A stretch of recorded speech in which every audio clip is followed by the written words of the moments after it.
Hi all, അസ്സാം വലൈക്കും. എല്ലാവർക്കും ലോ കുക്കിങ്ങിലേക്ക് സ്വാഗതം. ബ്രേക്ക്ഫാസ്റ്റ് ആയിട്ടും ഡിന്നറായിട്ടും ഗസ്റ്റ് വരുമ്പോഴൊക്കെ ഉണ്ടാക്കാൻ പറ്റിയതുമായിട്ടുള്ള നല്ലൊരു കിഡിലൻ റെസിപ്പിയാണ് ഇന്നത്തെ വീഡിയോയിൽ കാണിക്കുന്നത്. നല്ല സ്പൈസിയും ജ്യൂസിയും ടേസ്റ്റിയും ആയിട്ടുള്ള ചിക്കൻ സുക്കയുടെ റെസിപ്പിയാണ്. എന്തിൻ്റെ കൂടെയും കഴിക്കാൻ പറ്റിയ ഈ ചിക്കൻ സുക്കയുടെ റെസിപ്പി എല്ലാവരും ഉണ്ടാക്കി നോക്കണം. അടിപൊളി ടേസ്റ്റാണ്. കൂടെ ഞാൻ നെയ്പത്തിരിയാണ് ഉണ്ടാക്കിയത്. ഒരു പാനിലേക്ക് 1/4 കപ്പ് ഓയിൽ ഒഴിച്ചു കൊടുത്ത് കുറച്ച് സ്പൈസസ് ചേർത്ത് കൊടുക്കാം. 2 ഏലക്കായ, 1 പട്ട, 2 ഗ്രാമ്പു, ബേ ലീഫ്, 1 ടീസ്പൂൺ ചെറിയ ജീരകവും ഇട്ട് കൊടുക്കാം. 3 സവാള ചെറുതായി അരിഞ്ഞതും ചേർത്ത് നന്നായി വഴറ്റിയെടുക്കാം. 1 ടീസ്പൂൺ ഉപ്പും ചേർത്ത് കൊടുക്കാം. വഴണ്ടി വരുന്ന സമയം കൊണ്ട് ചിക്കനിലേക്ക് കുറച്ച് മസാല പുരട്ടി വെക്കാം. 1/2 കിലോ കഴുകി വൃത്തിയാക്കിയ ചിക്കനാണിത്. 1/2 കപ്പ് അധികം പുളിയില്ലാത്ത തൈരും, 1 ടീസ്പൂൺ കുരുമുളക് പൊടിയും, 1 ടീസ്പൂൺ മഞ്ഞൾ പൊടിയും, 1 ടീസ്പൂൺ ഉപ്പ് പൊടിയും ചേർത്ത് നന്നായി മസാല പുരട്ടി വെക്കാം. സവാള ഏകദേശം ഗോൾഡൻ കളർ ആവുമ്പോൾ തന്നെ 3 തക്കാളി ചെറുതായി അരിഞ്ഞത് കൂടി ചേർത്ത് കൊടുക്കാം. നേരത്തെ ഉപ്പ് ചേർത്ത് കൊടുക്കണമെന്ന് പറഞ്ഞതല്ലാതെ ഉപ്പിട്ട് കൊടുത്തിട്ടില്ല. തക്കാളി ഇടുമ്പോഴാണ് ഉപ്പിൻ്റെ കാര്യം ഓർമ്മ വന്നത്. 2 പച്ചമുളക് നെടുകെ കീറിയതും, 1/2 ടേബിൾ സ്പൂണോളം ഇഞ്ചി ചതച്ചതും, 1/2 ടേബിൾ സ്പൂണോളം വെളുത്തുള്ളി ചതച്ചതും ചേർത്ത് കൊടുക്കാം. തക്കാളിയൊക്കെ നന്നായി ഉടഞ്ഞു വരണം. ശേഷം പൊടികൾ ചേർത്ത് കൊടുക്കാം.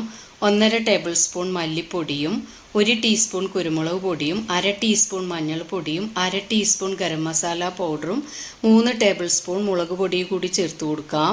നന്നായി ഒന്ന് യോജിപ്പിച്ചെടുത്ത് പൊടിമണമൊക്കെ മാറിയതിന് ശേഷം മസാല പുരട്ടി വെച്ച ചിക്കൻ ചേർത്ത് കൊടുക്കാം. ഇതിലൊരു തുള്ളി പോലും ഞാൻ വെള്ളം ചേർത്ത് കൊടുക്കുന്നില്ല. നന്നായി തീ കൂട്ടി വെച്ച് വേണം ഇത് ഉണ്ടാക്കാനായിട്ട്. എല്ലാം കഴിഞ്ഞ് മൂടി വെക്കുമ്പോൾ ചെറിയ സിമ്മിലാക്കി വെച്ച് കൊടുക്കാം. ചെറിയ സിമ്മിൽ വേണ്ട, മീഡിയം സിമ്മിൽ വെച്ച് കൊടുത്ത് ഒരു 5 മിനിറ്റ് കൂടി കഴിഞ്ഞതിന് ശേഷം ചെറിയ സിമ്മിൽ കൂടി വെച്ച് കൊടുക്കാം. കുറച്ച് കറിവേപ്പില ചേർത്ത് മൂടി വെച്ച് കൊടുക്കാം. മൂടി വെച്ച് വേവിച്ചതിന് ശേഷം ഗ്രേവി വേണമെന്നുള്ളവർക്ക് അപ്പം തന്നെ ഫ്ലെയിം ഓഫ് ചെയ്യാം. ഗ്രേവി വേണ്ടാന്നുള്ളവർക്ക് കുറച്ച് വറ്റിച്ചെടുക്കാം. വെന്ത് വരുന്ന സമയം കൊണ്ട് നെയ്പത്തിരിക്കുള്ള മാവ് തയ്യാറാക്കാം. 1/2 കപ്പ് തേങ്ങ ചിരവിയതും, ഒരു 15 കുഞ്ഞുള്ളിയും, 1 ടേബിൾ സ്പൂൺ വലിയ ജീരകവും, 2 ടീസ്പൂൺ ഉപ്പും, 1 കപ്പ് പച്ചരി 2 മണിക്കൂർ മുന്നേ കുതിർത്ത് വെച്ചതും, 1 കപ്പ് വെള്ളവും ചേർത്ത് അരച്ചെടുക്കാം. ജസ്റ്റ് ഒന്ന് അരച്ചെടുത്താൽ മാത്രം മതി. ഇതുപോലെ തരിതരിയായി വേണം അരച്ചെടുക്കാനായിട്ട്. ഇനി ഇതിലേക്ക് നിങ്ങൾക്ക് ആവശ്യമുള്ളത്ര വെള്ളവും ഒഴിച്ച് പത്തിരി മാവും ചേർത്ത് നന്നായി കട്ടിക്ക് തന്നെ കുഴച്ചെടുക്കണം. ഞാനിതിലേക്ക് എക്സ്ട്രാ 2 കപ്പ് വെള്ളവും 4 കപ്പ് പത്തിരിപ്പൊടിയാണ് ചേർത്ത് കൊടുത്തത്.